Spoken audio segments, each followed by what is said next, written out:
ating unang K ay Kilatis. Ikaw pala yung tatlong K eh. Tatlong hari yun. Oo. May nagtatlong hari. Anyway, nagbigay sila ng pahintulot. Welcome back, hey! May tatlong haring nagsidalaw. Hi, Mama, I love you. Nagbigay sila ng pahintulot na pwede silang lapitan, hawakan, titigan, o amuyin para malaman kung sino nga ba ang tunay na breadwinner na nagtatrabaho sa junk shop. Ayan naman. Kaya, simulan na natin ang Kilatis. Ito na, Kalad Karen.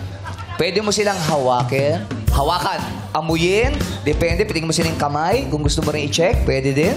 Ay, yung kamay. Maganda Oo, sa kamay. Pwede, pwede bang hawakan yung kamay? In fairness, nag-lotion ka, ha? Oo. Pwede mo rin amuyin kung gusto mo. Pwedeng amuyin. Yes, pwede mong Chop hawakan. shop, eh. Oo. In fairness, amoy kalawang. Oo. Ay, Pero pwede ka rin magtanong Pwedeng magtanong? ng isa. Ano ang pinakamabentang bagay sa junk shop? bote po. Bote? Okay. Dito na tayo sa pangalawa. Ganun din, pwede mo rin kilatisin, pwede mong hawakan, pwede mong amuyin. Kamay again. Ikaw, pwede sa braso. Siyempre, nagbubuhat din ng mga bakal Oo nga yan, eh. mga bigat. Kilatis. Fairness, maganda naman yung buhok ni Kuya. Yes. Pwede mo rin mong siya tanongin uli. ng isang katanungan.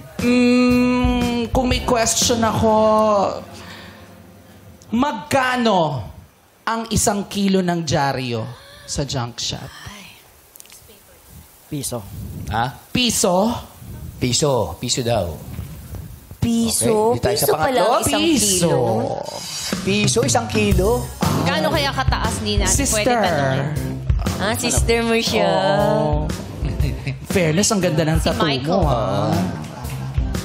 At saka ang ganda ng kulot mo, ha? Tinalo yung kulot mo doon. Tinalo yung kulot ko. Akala ko bongga na yun sa akin. Ang hirap naman. Pwede ko din magtanong. Pwede magtanong, Pwede po. ano ang pinakamahal na binibenta sa junk shop? Tanso po. Tanso? Apo. Oo. Huwag ka lang matanso. Alam mo yung huwag ka matanso? Oo nga eh. Ano yun? Yung huwag ka lang maloko. Ayun ba yun? Tanso ka, oo. Ang hirap pala nung kilala. Yeah, sa